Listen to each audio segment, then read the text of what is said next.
Bonjour à tous et bienvenue sur État d'âme. Aujourd'hui, nous avons le plaisir d'accueillir Yannick, une femme forte qui a trouvé dans l'écriture un moyen de traverser l'impensable. Après avoir affronté en 2015 un cancer du sein, en 2020, le cancer refait surface dans sa vie. Mais cette fois-ci, cela touchera son fils, Louis. Ayant tout juste 28 ans, a subi un cancer de la peau, puis un cancer au cerveau en à peine 18 mois. Il finira par quitter ce monde. C'est alors que Yannick va découvrir que les mots pouvaient guider son chemin vers la guérison de la perte d'un enfant. Excellente écoute.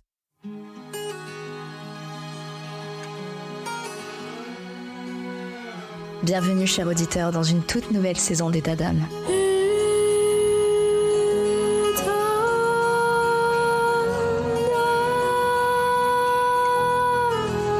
État d'âme vous fait vivre des moments forts avec des témoignages de femmes exceptionnelles et des conseils précieux de spécialistes de santé.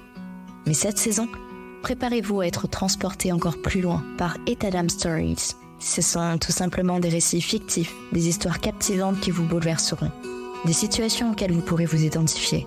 Ces histoires, façonnées par ma plume, vous plongeront au cœur des défis, des victoires et des émotions de la vie quotidienne des femmes, avec derrière chaque histoire un message important. Je vous invite à écouter attentivement, à apprendre et à grandir avec chaque épisode. Abonnez-vous dès maintenant pour ne rien manquer de cette saison spéciale qui déploie ses ailes pour vous offrir un contenu unique en son genre. État d'âme Stories. Chaque histoire est une leçon, chaque femme est une source d'inspiration. Restez à l'écoute, vous êtes sur État d'âme.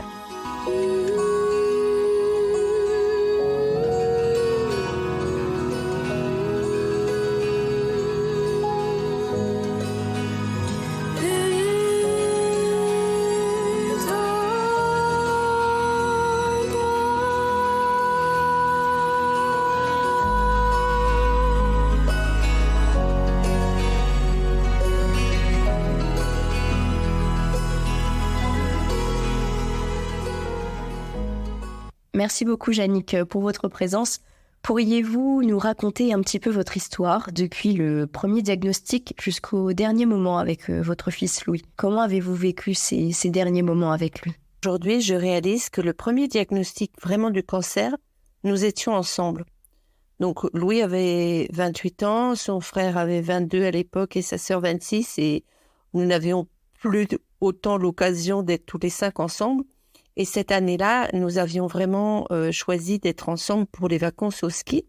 C'est des vacances que nous avions l'habitude de prendre et que nous aimions. Donc, je ne sais pas, ça faisait peut-être 3 ans que ça ne nous était pas arrivé. Et en fait, c'est là que Louis a eu le diagnostic du cancer, on était ensemble. Puisque jusque-là, il avait un grain de beauté qui avait mal tourné, il avait été voir le dermato. Donc, le grain de beauté avait été enlevé le 7 février. Et il a eu l'autorisation de partir à la montagne avec nous, puisqu'en fait, il lui a enlevé un morceau de peau. Enfin, voilà, c'était une opération un petit peu bizarre. C'est pas juste enlever le grain de beauté, mais de la peau autour et puis remettre de la peau. Enfin, c'était un petit peu étrange. Et donc, on était ensemble, en fait, quand il a su qu'il y a eu le mot cancer qui a été prononcé. Et en fait, il n'y a pas eu peut-être de peur. Moi, je crois que dans ma tête, il y a eu tout de suite le mot mort qui est venu, mais comme à chaque fois qu'on prononce le mot cancer, et puis en même temps le truc, mais non, c'est pas possible, c'est rien. Et puis quand on voyait notre fils, donc un gaillard de 2,2 m, un peu plus de 100 kilos, solide, il a jamais eu de soucis de santé. Enfin, voilà, c'était difficile de mettre le mot cancer et avec son corps. Donc, on était ensemble et puis, en fait, ce qui a été aussi décidé tout de suite, c'est qu'il devait avoir une deuxième opération donc de toute la chaîne ganglionnaire sur la jambe gauche et qui a été prévue pour le 7 mars, donc juste un mois après. Après, en fait, Louis n'habitait plus avec nous depuis 10 ans, depuis qu'il était parti pour ses études. Et il était très autonome, très indépendant, comme le sont nos enfants et comme nous les avons éduqués. Et puis, en fait, en juillet, il y a eu un deuxième, ce qu'on appelle TEP scanner, quelque chose, les examens. Et là, on a décelé que ça avait gagné sur les os et sur le foie. Et à ce moment-là, je n'étais pas avec Louis, donc on ne se voyait pas aussi souvent. Et puis, il travaillait toujours de toute façon. Il y a eu des périodes d'arrêt, mais il avait repris. Et je me souviens d'un échange avec lui où j'étais un peu en panique en lui disant, mais voilà, il va falloir changer ton alimentation, tu devrais peut-être faire ci, peut-être que tu devrais venir à la maison. Enfin, voilà, la mère a un petit peu paniqué, qui avait plein de bons conseils. Et puis, moi, voilà, j'étais dans l'énergétique, donc je voyais aussi des possibilités en énergétique. Et là, il a été vraiment très clair. Il m'a dit, maman, tu me laisses gérer. C'est bon, ça va, tu me laisses gérer. Donc lui, je crois qu'il avait aussi à gérer ses propres émotions par rapport à ce qui lui arrivait. Et forcément, moi n'étant pas près de lui, à ce moment-là, c'était pas très facile. Et bon, on s'est quand même vu régulièrement. Et je sais qu'en juillet 2019, j'ai été le voir et il avait une consultation chez l'oncologue. Il ne m'a pas laissé rentrer. En fait, l'oncologue était là, puisque je sais pas, j'étais avec lui, j'étais venue et l'oncologue me dit, madame, vous entrez. Puis lui a dit, non, non, non, non, non. Donc, il ne voulait pas que je sois là. Et en fait, quand il est sorti, il m'a dit, oui, apparemment, il y a des taches, il y a quelque chose dans le cerveau, mais c'est rien. De toute façon, c'est que des images pour l'instant. Lui, il avait à digérer l'information. Et en fait, il m'a demandé de le laisser gérer. Et ce que je peux rajouter, c'est qu'en fait, lui, non seulement il était autonome et indépendant, mais en plus, c'était un garçon posé, très intelligent. Alors, voilà, ce qu'on appelle aujourd'hui un neuroatypique. À l'époque, on disait précoce. Il avait eu de la dyslexie, mais il avait des capacités vraiment hors de l'ordinaire, extraordinaires. Et moi, j'avais entièrement confiance en lui. C'était pas du tout quelqu'un qui cédait à la panique. Il analysait, il posait les trucs. Donc, quelque part, le fait de ne pas le suivre complètement médicalement et de le laisser gérer, c'était aussi avec une entière confiance. Une confiance dans ses capacités. Après, il avait des amis qui étaient dans la pharmacie, la sœur d'un ami qui était médecin. Il travaillait lui-même dans un groupe pharmaceutique. Donc, il était très au fait et il ne se satisfaisait pas des compte rendu ou de ce que lui disait l'oncologue, parce que lui, il avait accès à d'autres recherches et pas les recherches des gens lambda, mais des choses vraiment très techniques, très scientifiques. Et donc, il nous parlait de ça et voilà, nous, on avait confiance. Et puis, par rapport à son tempérament aussi, donc lui a toujours aimé les expériences extrêmes. Donc, j'avais confiance, j'avais entièrement confiance. À l'automne 2019, donc il a eu quand même une séance de rayons sur le cerveau.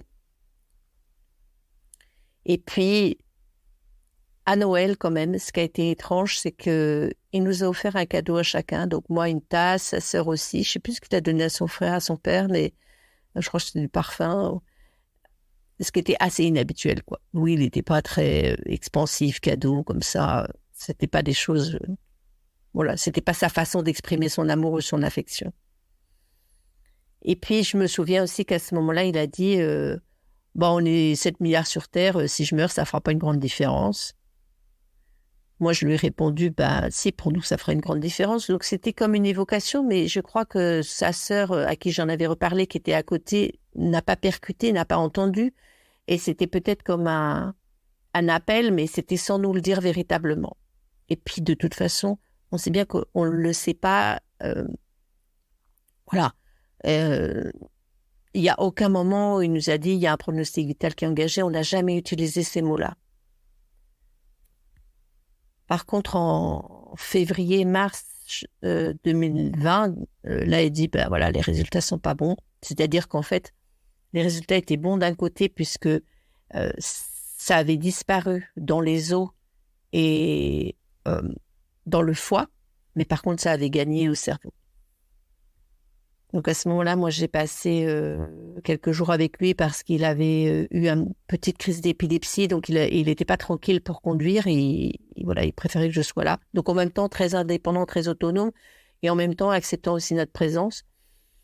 Et puis après, il y a eu en plus l'histoire du confinement qui est venue là-dessus, qui en fait a permis que son frère rentre de l'étranger où il était en Erasmus.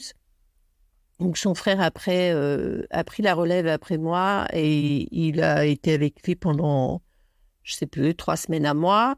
Et après, sa sœur, qui était juste au chômage à ce moment-là, a aussi pris le relais, donc pour être un peu le garde-malade, mais à aucun moment ne penser à sa mort.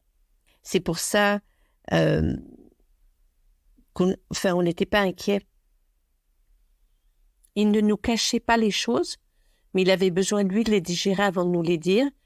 Et puis, quand on le voyait, oui, il était fatigué, oui, il y avait eu ce phénomène un peu d'épilepsie, mais voilà, quoi. Alors, il s'était quand même mis à l'alimentation cétogène, c'est-à-dire où on supprime le gluten. Et puis, c'était aussi une période un petit peu étrange avec le confinement. Lui, alors, travailler en télétravail, ça n'intéressait pas. Il était responsable technique là dans une usine. Donc, travailler en ligne, c'était pas intéressant pour lui. Donc, c'était une période quand même étrange et qui nous a permis aussi cette proximité avec lui, d'être là. Je lui avais proposé de venir à la maison, mais en fait, tous ses amis étaient sur place, chez lui. Il y avait l'hôpital, il y avait tout.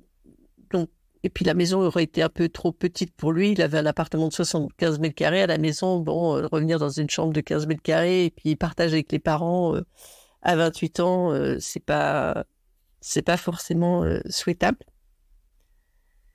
Et puis, début juillet, fin juin, mi-juin, il avait son anniversaire. Et là, en fait, je savais qu'il avait des résultats, qu'il attendait des résultats le 11 juin. Et puis, finalement, il a choisi aussi de rester seul. Il y avait son anniversaire qui arrivait. Il n'a pas voulu que je revienne. Il m'a dit non, c'est bon, j'ai des potes qui vont venir. Et c'est là qu'il a eu les résultats. Il m'a dit, c'est pas bon. Et je l'ai su parce qu'en fait, il ne m'a pas appelé le soir des résultats. Je savais qu'il devait les recevoir. Il ne m'a pas non plus appelé le lendemain. Et je l'ai appelé en insistant. Et finalement, il m'a rappelé. Il m'a dit, non, c'est pas bon. Donc, ça voulait tout dire. Ça voulait tout dire. Et en même temps, c'était une vérité qui était impossible à entendre. C'était quelque chose qu'on ne peut pas imaginer, ou comme j'ai dit à un moment avec sa sœur, c'est inconcevable. C'est inconcevable. On ne peut pas aller vers la fin. Donc, le jour de son anniversaire, je l'ai appelé, je lui ai dit, écoute, je te souhaite de vivre jusqu'à 82 ans, parce que donc c'était ses 28 ans, je ne savais pas quoi lui dire. On avait ce truc qui était là, qui n'était pas dit, mais qui était gros comme le nez au milieu de la figure, et qu'on savait sans vouloir le savoir. C'était pas imaginable. Et puis, on ne pouvait pas le voir parce qu'il n'était pas malade. Enfin, ça ne se voyait pas, cette maladie. Ça ne se voyait pas. C'était des résultats. Oui, il y avait la fatigue, oui, il y avait quelques symptômes. Et puis, par contre, début juillet, on attendait pour qu'il fasse des rayons. Et là, c'était un petit peu bizarre. Il ne répondait pas trop au téléphone. Et finalement, son frère est parti le voir pour le week-end. Et puis, en fait, son frère a trouvé qu'il était en train de vomir tous les matins et qu'il avait des confusions spatio-temporelles. Donc, moi, du coup, je suis arrivée. Et puis, il y a eu aussi sa sœur qui est venue après, qui a pris un relais. Enfin, on s'est organisé. Et quelque part, toute cette histoire de confinement, de Covid nous a servi parce on avait beaucoup plus de disponibilité. Bon, moi, il faut savoir que je travaille en indépendante, mon mari aussi, donc ça donnait un peu plus de liberté aussi. Et puis, en fait, le 11 juillet, il a été hospitalisé parce qu'il avait des douleurs épouvantables dans la tête. Il s'était endormi pour la sieste et en fait, il ne se réveillait pas.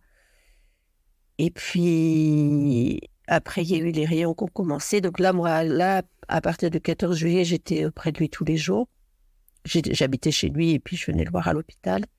Et puis, en fait, le 26 juillet, il a eu des convulsions. Donc moi, je ne savais absolument pas ce que ça voulait dire. En fait, quelque part, notre naïveté médicale, parce que mon mari et nos enfants ne savaient pas tellement plus tous les termes, nous a quelque part préservés. Et ce que je ne savais pas, c'est que vu ce qu'il avait eu, et ça c'est quelque chose que j'ai su après, il aurait peut-être dû vivre que 24 heures ou 48 heures, quelque chose comme ça. Et en fin de compte, il nous a été donné 15 jours, grosso modo. Voilà, donc on a eu, c'est presque 2 semaines à son chevet. Alors là, c'était du 24 heures sur 24. Mon mari et moi, on a dormi avec lui. Les enfants venaient prendre le relais pour l'après-midi. Enfin, voilà. Il y a eu tous ses amis, tous ses collègues, tout le monde qui est venu. Mais même là, moi, j'y croyais pas. Je ne croyais pas à sa mort. Je croyais qu'il allait se relever. Bon, je savais que il y aurait de la rééducation, que ce serait peut-être grave, etc. Mais voilà, je voulais pas y croire. Et le 7 août, il est mort entouré de nous 4, donc on était tous les 5 ensemble. Et c'était quelque chose extrêmement violent quelque part, et en même temps très paisible, très doux, comme si on avait eu tous ces jours-là pour se préparer, toute cette douceur avant. Avec ces 2 semaines à son chevet, où il n'avait plus donc la parole, il parlait plus, et il avait les yeux fermés. Mais malgré tout, il nous a donné des signes avec sa main, en nous serrant la main, ou un petit grognement, un petit sourire, enfin voilà, il y a eu des tas de choses qui montraient qu'il était là, qu'il était conscient, qu'il savait ce qui se passait. Donc, il n'était pas endormi. Là, c'était très étrange. Nous, ça faisait 10 ans que Louis n'habitait pas avec nous. Donc, quelque part, on était habitués à ce qu'il ne soit pas là, même si on se voyait régulièrement. Avec son frère, sa sœur, pas toujours, parfois de temps en temps un peu séparés, mais il faisait sa vie, il était heureux, donc il n'y a pas eu une absence comme ça du quotidien. Sauf que là, ça faisait, alors je dirais presque depuis le mois de mars qu'on était mobilisés, mais en tout cas depuis le mois de juillet qu'on était complètement autour de lui, en tout cas moi depuis le 7 juillet, et puis les 15 derniers jours qui étaient complètement autour de lui. Donc, on était complètement... tout tournait autour de lui. C'est vrai que c'est étrange. Et en même temps, faire face à l'absence, en fait, ce qui est terrible, c'est qu'en même temps, les premiers moments après sa mort, on est dans des considérations ultra pratiques. C'est fou, mais c'est comme ça. Donc, la première chose pour moi qui était hyper importante et qu'on avait quand même un petit peu évoqué avant, c'est que on allait ramener son corps à la maison. On n'allait pas le mettre dans un funérarium, et puis c'était un changement de département. Donc, on avait la chance d'avoir dans nos relations, comme un collègue de mon mari qui est menuisier et pompe funèbre, et qui a été adorable. On l'avait un petit peu prévenu avant. Vu la stature de Louis de 2,2 m, on lui avait demandé, voilà, tu feras un grand cercueil. Donc, on est parti dans ces considérations pratiques de faire ramener le corps à la maison, de se dire, voilà, il faut rentrer. Ça faisait 15 jours qu'on n'était pas à la maison, que la maison était vide. Refaire des courses, préparer l'enterrement parce que, voilà, Louis, il avait beaucoup d'amis, on a une très grande famille, donc il y allait avoir environ 100-150 personnes à accueillir à la maison. Il faisait très chaud, donc on ne pouvait pas attendre trop. Donc, il est mort le vendredi, l'enterrement était le mardi, donc on était remplis de ça, et ça s'est passé aussi avec ses très très bons amis que j'appelle maintenant ses frères. Ça s'est passé vraiment, on était ensemble en fait, on n'était pas seuls. Donc au départ, il n'y a pas l'absence en fait, parce qu'on est là encore liés par tout ce qu'on vient de vivre. Personne n'a encore repris le travail. Je sais que ses meilleurs amis, ils ont quitté leur job, ils sont venus, ils étaient là à l'hôpital tous les jours avec nous. Donc il n'y a pas tout de suite l'absence. On ne comprend pas. On est encore, nous, on est ensemble et on est quelque part tous liés autour de Louis. Et c'est que après l'enterrement, et puis finalement, après l'enterrement, 2 jours après, on a fait un peu des prolongations parce qu'on a été vider son appartement.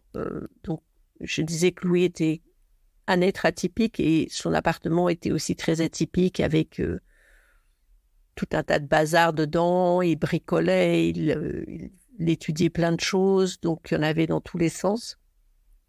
En plus, on avait un petit peu campé dans son appart.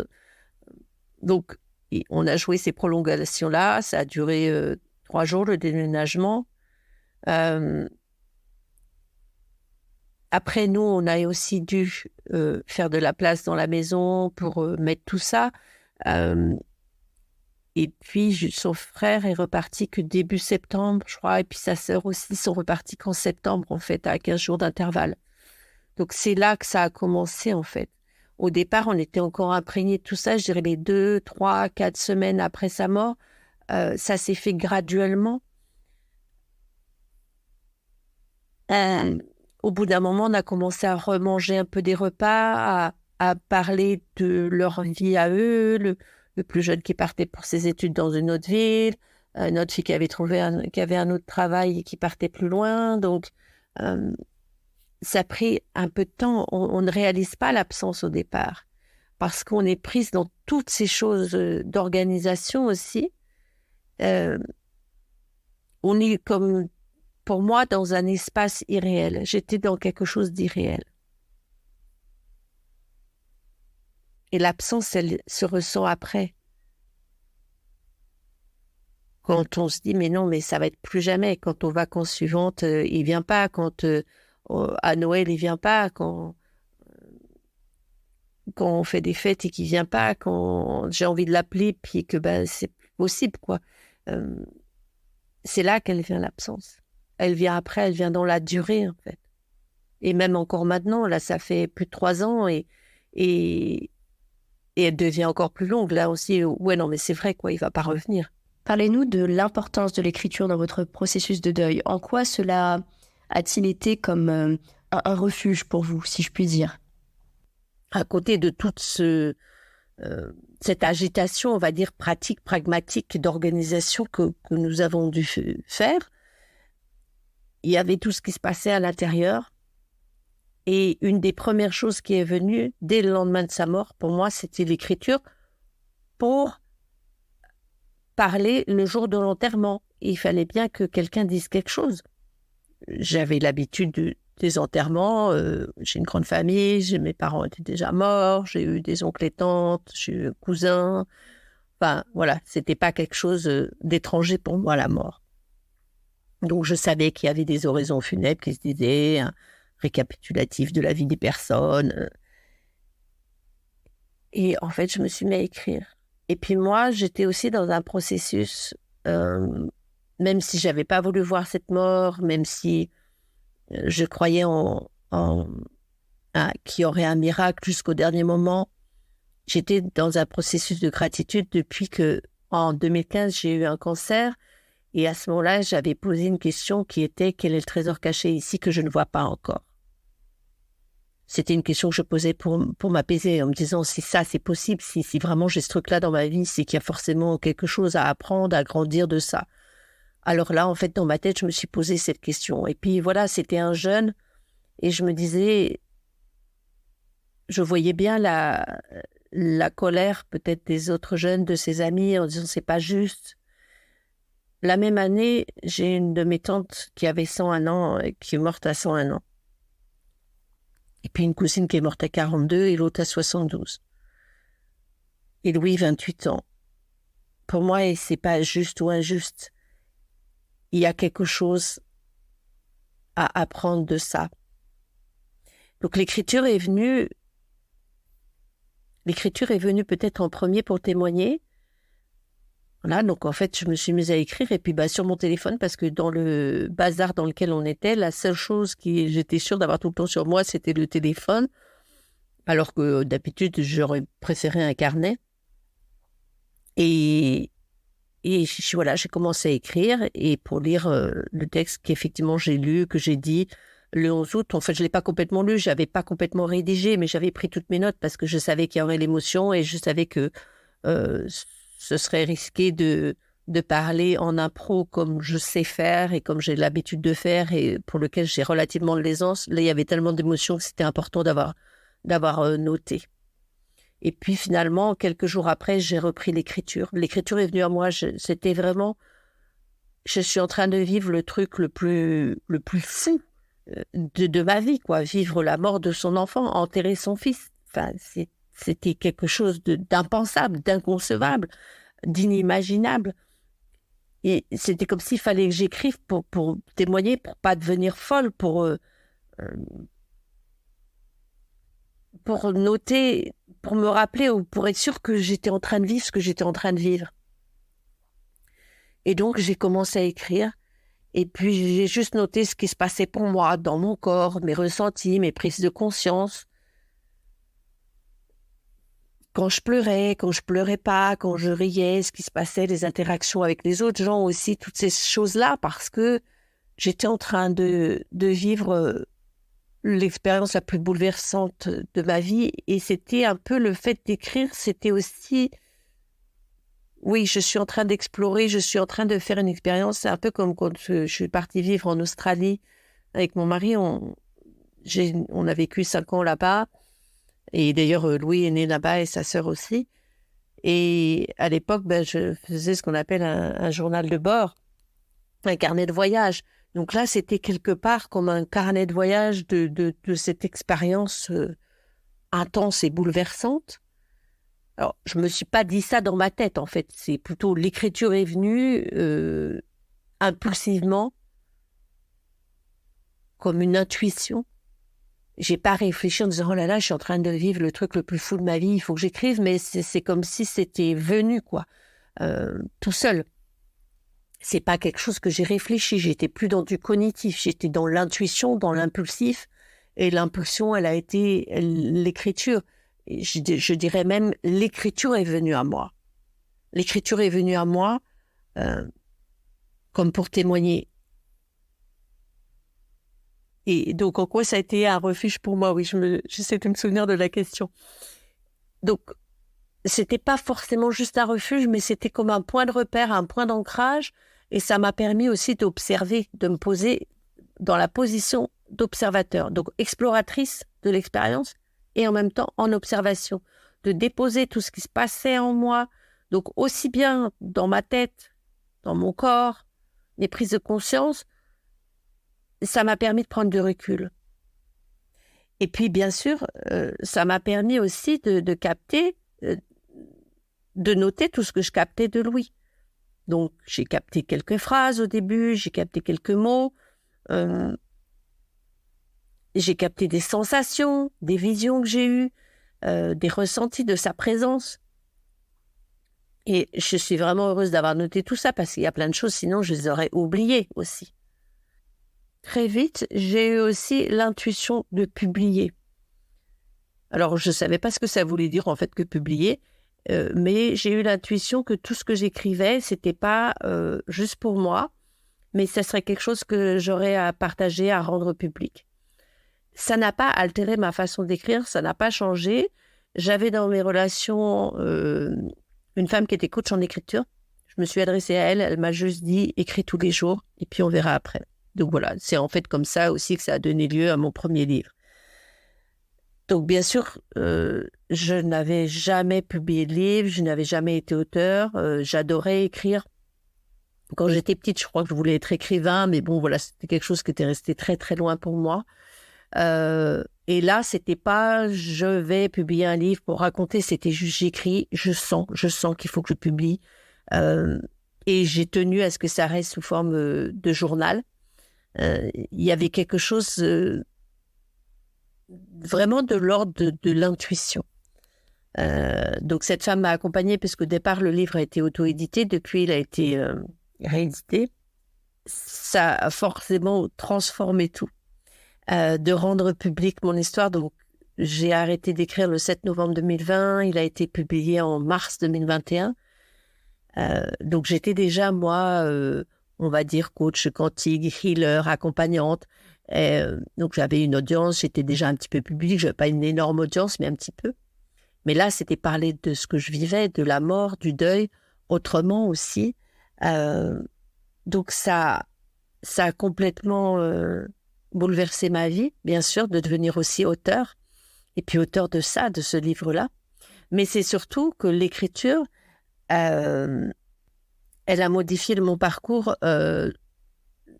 parce qu'en fait, c'est à travers l'écriture. Moi, j'ai continué à écrire après qu'il y a eu le premier texte et que ça a été publié. J'ai continué à écrire. Et en fait, c'est à travers l'écriture que j'ai commencé à capter en fait les messages de mon fils. Alors, j'en ai eu déjà quelques-uns au début, mais c'est à travers l'écriture en tout cas que j'ai pu les transcrire.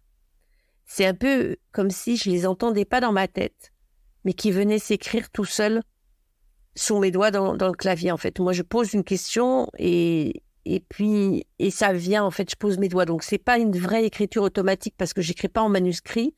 On peut dire que c'est une écriture semi-automatique. Je n'entends pas de force, j'entends pas des mots. Ou parfois, j'ai une phrase qui me vient dans la tête et je l'écris. Mais le plus souvent, ça va directement dans mes doigts, on va dire, sur le clavier. Et donc, j'ai ce dialogue qui a commencé avec lui et qui est devenu beaucoup plus intense, beaucoup plus consistant à partir de, on va dire, juin 2021, donc grosso modo 10 mois après sa mort. Et puis, dès le début, en fait, je savais qu'il y aurait un autre tome, qu'il y aurait un autre livre, qu'il y aurait autre chose. Je ne pouvais pas m'arrêter là. Je me suis dit, mais l'écriture, ça, c'est mon truc, quoi. C'est ma bouée de sauvetage. Vous disiez un refuge. Pour moi, c'était plus... c'est mon médium, mon moyen. C'est ce qui m'empêche de devenir folle et c'est ce qui me permet aussi de raconter ce qui se passe. Parce que, bien sûr, les gens, après, ils vous demandent comment ça va. Et moi, je peux pas répondre à cette phrase, comment ça va. Je peux pas te dire que je vais bien, je peux pas te dire que je vais mal.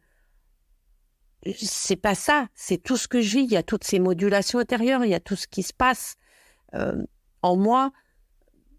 Je peux aller du rire à la joie, à la gratitude, à la peur. Enfin, il y a plein de choses.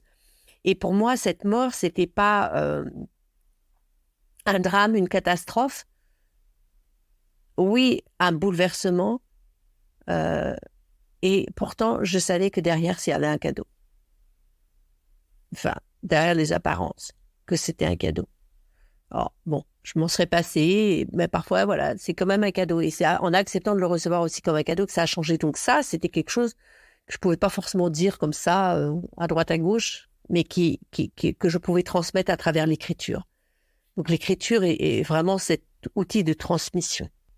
Et puis en continuant donc ce dialogue avec Louis, eh bien le deuxième livre qui s'est profilé, entre-temps il y a eu un cahier des questions là qui est paru en mars 2023. Et là c'était vraiment le deuxième livre, c'était partager en fait ces conversations avec mon fils, partager au monde, et puis d'autres prises de conscience qui viennent après sur la durée avec l'absence. Donc, il vient de paraître, en fait. Là, il vient de paraître juste là, la mi-novembre. Et il s'appelle L'Envolée. Et ça, c'est vraiment un pas de plus. C'est un pas de plus aussi pour moi dans la vulnérabilité, de partager ce que je vis. Donc, en même temps, quelque chose qui est vraiment avec un contact avec l'invisible. Et en même temps, ben voilà, j'ai une vie aussi très, très incarnée. Et puis, cette fois-ci... j'assume aussi beaucoup plus mon identité ou ma position d'auteur parce qu'aussi j'ai reçu tellement de retours sur le premier livre, il va y avoir encore tellement de jours et puis sur le cahier des questions, voilà, j'ai reçu des retours qui m'ont conforté dans ce que je pouvais aussi apporter aux gens, comment je pouvais contribuer. Et pour moi, c'était vraiment une réponse à la question que j'ai posée au début aussi. Comment est-ce que je peux faire de cette mort un terreau fertile à d'autres vies, à d'autres projets? Qu'est-ce qui est possible avec cette mort? Et puis, c'était surtout la question, qu'est-ce que je peux créer à partir de cette mort qui soit une contribution pour moi, pour toi, en m'adressant à mon fils aîné, et pour les autres, pour le monde. Parce que sinon, voilà, si cette mort, elle ne sert à rien, c'est l'horreur, quoi. Donc, pour moi, cette mort, elle pouvait devenir quelque chose de créatif, une création de vie et de joie. Et c'est par l'écriture qu'elle le devient. Et maintenant, voilà, j'assume entièrement ma posture d'auteur, alors qu'au début, c'était, voilà, j'avais un peu l'impression d'être une mère endeuillée qui parlait de son histoire, même si elle était assez atypique. Et aussi, si ma façon d'aborder la mort et la vie est assez différente. Est-ce que vous pouvez me dire en quoi cette connexion avec l'invisible à travers l'écriture vous a-t-elle apporté du réconfort après le départ de Louis? La connexion avec l'invisible, elle n'a pas forcément eu au départ besoin de l'écriture. La connexion avec l'être infini de Louis, elle s'est faite en dehors de l'écriture au départ, je dirais. Mais après, elle est venue s'exprimer, prendre corps dans l'écriture. Et ce qui s'est aussi passé pour moi, c'est qu'en fait, j'avais beaucoup d'ouverture sur l'invisible, sur l'au-delà. Je travaillais pour mes clientes avec des entités. Ça m'était relativement familier. Mais au moment où Louis est mort, c'est comme si j'avais tout oublié. Et c'est surtout, j'ai tout fait taire, j'ai fait silence de ça, j'ai oublié tout ce que je savais. Et je me suis dit, bon, qu'est-ce que je vis vraiment? Qu'est-ce que je ressens? Qu'est-ce que je perçois? Et c'était pas comme si je percevais tout le temps Louis. C'est pas comme si j'étais tout le temps illuminée avec lui. Non, non, non, c'était pas ça. C'est comme si j'avais au contraire tout à réapprendre, tout à apprendre, tout à découvrir. J'ai pas du tout le même processus avec mes parents, avec qui finalement, bon voilà, ils étaient morts et puis c'était, je me suis pas questionnée à ce moment-là, tandis que là, cette mort-là, si cette mort-là était possible, si c'était possible que j'enterre mon fils de 28 ans, c'est qu'il y avait forcément autre chose que je ne savais pas encore, que j'avais à découvrir. Donc pour moi, c'est tout un apprentissage. Et vraiment réapprendre ou redécouvrir ou découvrir autrement la connexion avec l'invisible. Forcément, ça réconforte d'avoir des messages. Et puis j'ai pas eu que des messages, j'ai eu des tas de sortes de signes aussi. Et pourtant, il y a encore le doute, il y a toujours le doute. Et dans mon livre L'Envolée, je les partage aussi. J'ai ce dialogue avec du doute. Est-ce que c'est vraiment moi est-ce que c'est vraiment toi qui me dictes des messages? Est-ce que je suis pas en train de devenir folle? Est-ce que c'est moi qui suis en train de délirer? Il y a ce doute qui est là. Et puis, malgré tous ces signes et malgré cette connexion avec l'invisible, il y a l'absence et il y a des jours où c'est... pourquoi t'es plus là, quoi? C'est pas possible, c'est pas vrai, ce truc. Ça va pas durer encore des années. Donc, oui, il y a un réconfort et il y a une vraie joie et ça change pas non plus qu'il est plus là physiquement et que cette nouvelle relation, elle est quand même très particulière avec son être infini. C'est pas du tout une relation avec qui il était, c'est une relation avec qui il est devenu, avec qui il devient. C'est très étrange, c'est un apprentissage et c'est un apprentissage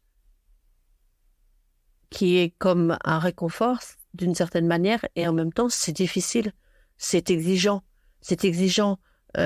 d'apprendre, de redécouvrir tout ça.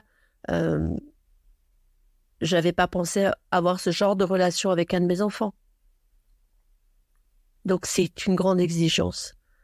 Et oui, ça fait du bien et il y a des jours où... Par contre, c'est vrai que l'écriture, elle agit comme une veilleuse, enfin celle qui veille, pas une veilleuse la petite lumière, mais celle qui veille en fait, celle qui veille à ce que j'exprime, à ce que je ne refoule pas, à ce que je n'enfouisse pas la souffrance, à ce que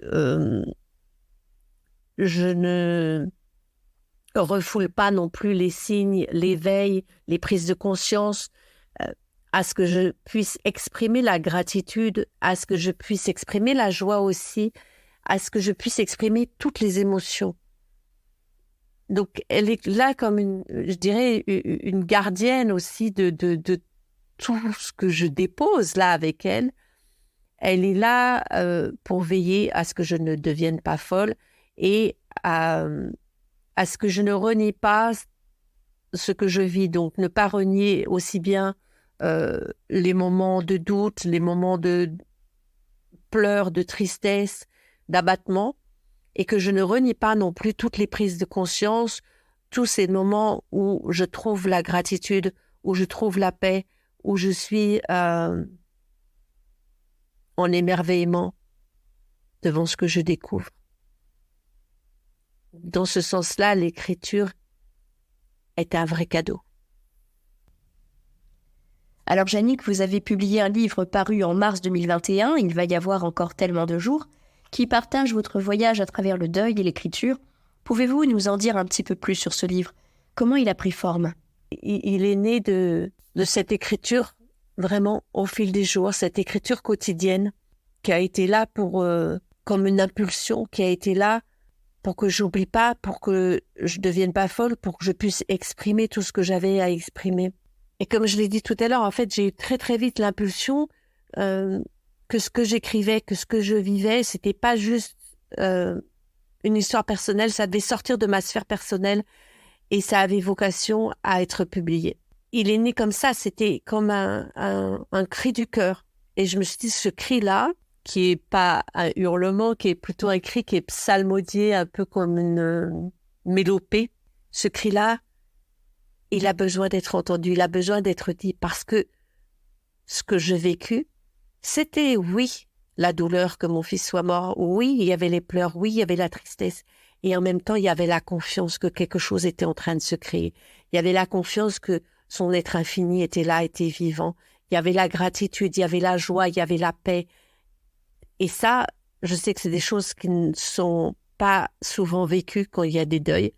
Je sais que ce sont des choses qui ne sont pas abordées, par exemple, dans les 7 étapes du deuil ou des choses. Voilà, c'est quelque chose qui n'existe pas, dont on ne parle pas. Donc moi, je sais que j'avais aussi cet autre message. Et puis, il y avait aussi, Louis était un être complètement atypique. Nous sommes une famille plutôt atypique. Et c'était de dire, je parlerai de toi tous les jours, je parlerai de toi à des gens qui ne t'ont pas connu. Donc, c'était aussi rendre hommage à Louis. Et donc, l'idée de la publication est venue. Je connaissais cette femme qui était coach en écriture. Et c'est comme ça que c'est venu.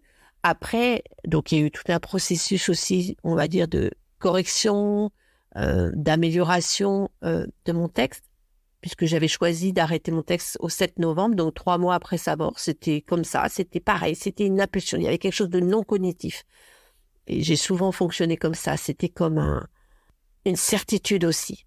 Donc, heureusement que j'étais coachée parce que sinon, j'aurais fait n'importe quoi. Malgré tout, j'étais avec une femme, donc Fanny Folly, qui est devenue l'éditrice de mes autres livres, là, enfin, qui est l'éditrice de ce livre aussi, qui a créé Waouh Édition par la suite. À l'époque, elle m'a simplement aidée dans le processus d'écriture et aussi dans le processus d'édition, parce que là, je connaissais rien, même si c'était de l'auto-édition, donc ça a été vraiment un très bel accompagnement. Mais quand au départ, elle m'a dit, maintenant, tu vas laisser reposer ton texte pendant 15 jours, tu touches pas. C'était très, très délicat, très douloureux. Alors, cette femme, elle est aussi psychologue à la base. Donc, heureusement, elle avait la délicatesse qu'il fallait. Puisque c'était pas juste, j'écris un livre. C'était, voilà, je sors mes tripes. Il y a eu ce processus-là. Il y a eu les bêta-lecteurs. Elle m'a fait trouver 10 bêta-lecteurs. Il y a eu les retours. Et j'ai su aussi qu'il fallait que ça reste sous forme de journal parce qu'à un moment, elle m'a posé la question. Elle m'a dit, est-ce que tu veux laisser ça sous forme de journal? Et j'ai dit oui, ça doit rester comme ça, un peu brut de décoffrage pour que les personnes aussi puissent suivre ces ondulations, on va dire, des vagues qui viennent, toutes les vagues émotionnelles, ces passages qui se passent dans la journée. À un moment, ça va bien, à un autre moment, je suis complètement exaltée de gratitude et puis 3 minutes après je pleure. Donc c'était pouvoir vivre aussi au fil des jours ce qui est là. Et en fait c'était extraordinaire après parce que j'ai eu des retours, des gens me disent mais c'est incroyable, c'est comment tu as réussi à exprimer les émotions. Et aussi beaucoup de gens qui m'ont dit mais en fait vous mettez en mots ce que j'ai ressenti, ce que j'ai vécu à la mort de mon enfant. Voilà comment il a pris forme. Et puis, bien sûr, aussi dedans, je me suis mise à parler de l'éducation de Louis, de son frère et de sa sœur, de ma façon de voir les choses aussi, de notre vie. Donc, il y a aussi beaucoup de choses sur l'enfance. Et c'est intéressant parce que j'ai eu aussi des retours de parents pas du tout endeuillés, mais qui m'ont dit ça m'a changé dans la relation avec mon enfant. Donc voilà, il y a eu quand même tout ce travail, bêta-lecteur. Après, j'ai eu des ambassadrices et donc j'ai eu pas mal de retours avant qu'il soit vraiment publié. Donc ça a été un vrai travail de transformer, on va dire, ce journal en livre. Et pour ça, c'était essentiel pour moi d'être accompagnée. En plus, la partie technique du processus d'édition, je n'y connaissais rien. Et je n'aurais pas pu porter l'aventure toute seule. Déjà porter le deuil de mon fils, on va dire, porter le processus d'écriture, mais porter le processus de publication et que ça devienne un livre, ça aurait été trop, quoi. Donc, voilà comment ça s'est passé. Alors, il y a quelques jours maintenant, le tome 2 est sorti, L'Envolée au-delà du silence. Je cite quelques lignes que vous avez pu publier sur vos réseaux sociaux lors de la communication pour la sortie du tome. Ce ne sont pas des mots que je parle, Ce ne sont pas ces mots que j'entends. Les mots coulent au bout de mes doigts, les miens, les siens. Nos poésies se conjuguent dans un recueil de lumière guérisseuse. Pouvez-vous nous parler de ce livre ? Que vont y retrouver les lecteurs qui vont l'acheter ? Ma façon d'écrire est dans l'envolée. Il y a cette poésie et effectivement, nos mots qui se conjuguent, donc les mots que je reçois de mon fils aîné que maintenant j'appelle l'envolée. Alors quand je parle de lui, je vais utiliser toujours son prénom Louis, mais là les messages que je reçois, c'est pas Louis qui il était avant, c'est qui il est devenu, donc l'envolée. C'est pour ça que je parle des messages de l'envolée. Et puis il y a ma façon d'écrire à moi aussi qui peut être assez poétique. Il y a cette harmonie qui se crée entre ces messages et mes propres réflexions, prises de conscience et tout ce que peut être la vie après la mort d'un enfant et puis sur la vie en général en fait. Parce que c'est pas un livre qui est réservé aux personnes en deuil, même s'il y a un chapitre qui est vraiment aux parents endeuillés. Et même si toutes les personnes en deuil d'un enfant ou de quelqu'un d'autre, y trouveront plein de messages, je dirais, apaisants, ou qui leur ouvriront d'autres perspectives, de nouvelles perspectives. Et il s'adresse aussi à toute personne en quête de sens de la vie, en quête d'un éveil, qui se pose des questions existentielles, parce qu'il y a aussi un chapitre sur le monde, sur l'humanité, sur l'emprise, sur vraiment le vivre. Donc ce sont des messages universels, avec pas forcément des réponses, mais en tout cas des éclairages sur la vie et sur la mort. C'est vraiment une autre façon de regarder la vie, de regarder la mort et de savoir aussi qu'il y a plein de choses qui sont possibles, qu'on croit ou qu'on ne croit pas. Malgré tout, ce ne sont pas des enseignements, ce sont plus comme des vérités. Moi, je suis là, je suis canal, je transmets. Je partage aussi cette vie incarnée que je vis. Donc, je partage aussi des bribes de vie, comment ça se passe pour moi.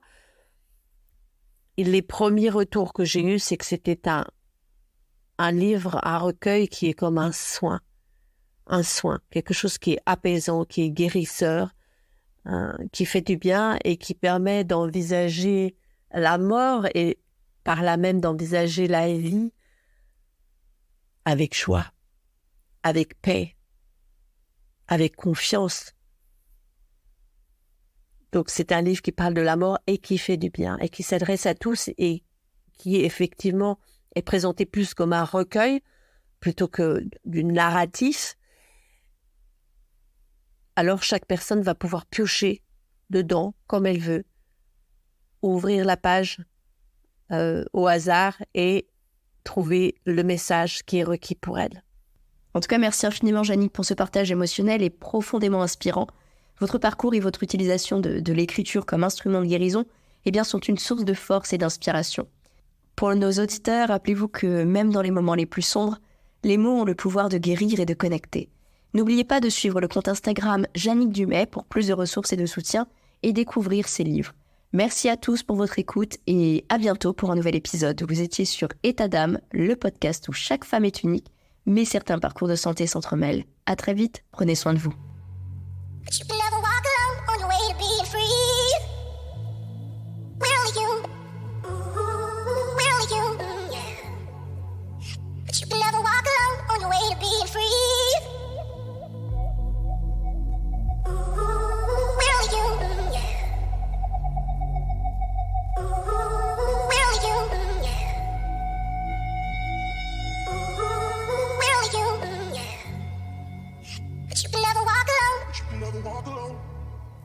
On the way to being free.